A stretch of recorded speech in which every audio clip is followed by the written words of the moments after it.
Hello everybody, welcome back. This is day 5 of Vegan June and what I ate.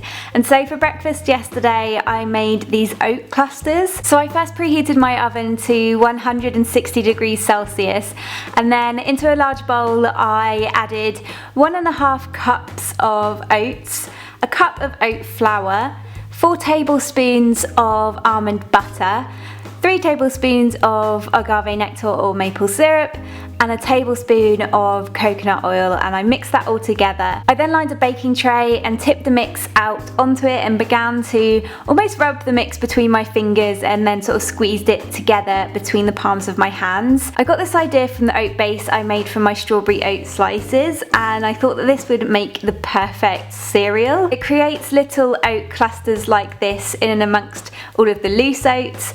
And so I just evened that out and I popped it in the oven for 20 minutes to bake. I gave it a bit of a shuffle halfway through, but also in the meantime I just chopped up some fresh strawberries, and then once they were out of the oven I served up a small amount in a bowl and I poured in some of my favourite coconut milk and then added on the strawberries and also a small handful of goji berries. It's so delicious, and I'm not even a cereal person but I absolutely love this.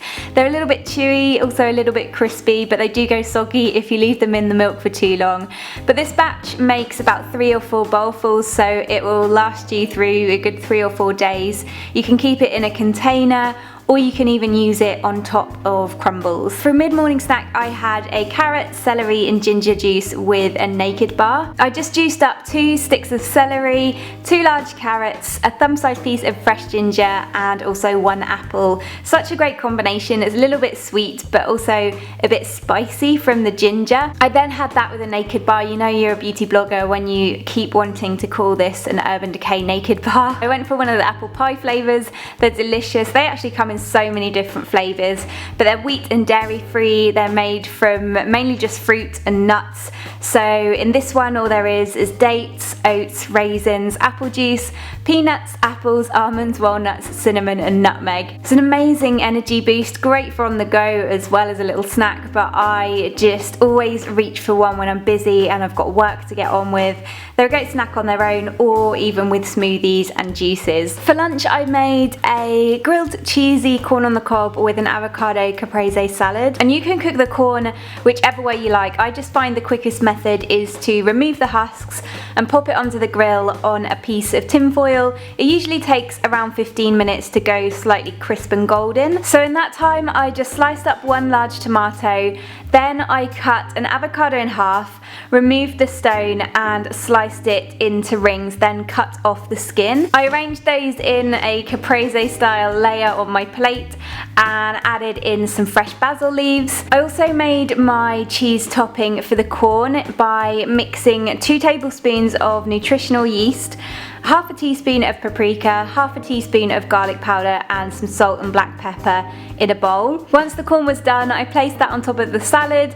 I rubbed on a little bit of lemon juice just for the topping to stick, and then I sprinkled on the cheese mix. It doesn't completely stick, but I find if you get nutritional yeast wet it goes really mushy and dissolves. And then I just drizzled a little balsamic vinegar onto my salad, and that was it for a really light lunch. It probably doesn't seem too much, but in the heat I tend to eat lighter meals though just as much. It's a great summer recipe. I love corn on the cob, even better with a cheesy topping, and of course avocado is such a great replacement in the caprese salad. For a snack in the afternoon I made these salt and pepper cashews. I just took a large handful of cashew nuts and I added those to a medium-sized pan with literally a drop of olive oil just to coat them enough. I then gave them a bit of a shake and I seasoned them with some pink Himalayan salt and some cracked black pepper. Gave them a bit of a shake to make sure that everything was coated well, and then I served those up in a small dish, and it's such a speedy snack. You can take these in a container to work with you. They don't need to be eaten warm and they're just as delicious when they've cooled down. I love doing this with almonds too, just using different spices and flavours.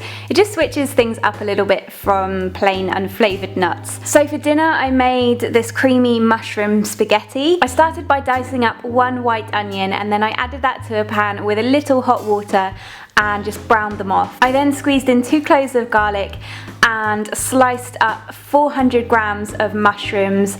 Also added those to the pan and allowed them to cook for around 10 minutes. I then added in a small handful of chopped fresh thyme leaves and half a can of coconut milk.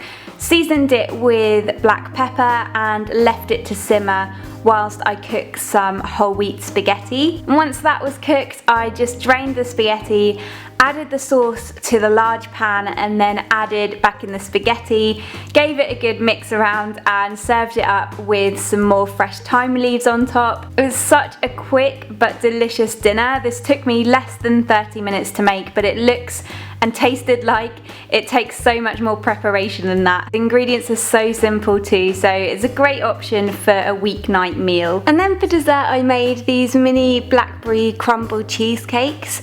And I first made the base by adding 12 chopped dates to a food processor with 1.5 cups of oats. I blended that up for a few minutes before adding in 1 tablespoon of almond butter and 1 tablespoon of water. And I continued blending it until the mix stuck together. I lined my freezer shelf with cling film and then pressed the mixture into the bottom of 6 silicone cupcake cases, around 2 teaspoons per case. And then I popped those on my freezer shelf in the freezer for 10 minutes whilst I made the filling. For this I used half a cup of soaked cashew nuts. They only need an hour to soak. And I added those to the food processor with half a cup of blackberries and a tablespoon of agave nectar or maple syrup. I blended that for a couple of minutes and then I took the cases out of the freezer, filled them with that mix, around 1 heaped tablespoon each, and popped them back in the freezer for another 30 minutes. When I took them out of the freezer I just topped them with some of the oat clusters that I'd made for breakfast as like a crumble topping. And you can keep any leftover cheesecakes in a container in the freezer. I wouldn't freeze the oat clusters though, just add those on when you're ready to eat the cheesecakes. Maybe take them out 10 minutes before so they go a little bit soft, and they'll last you for up to a week. And these were great, they were really light and they had that amazing cheesecake kind of texture.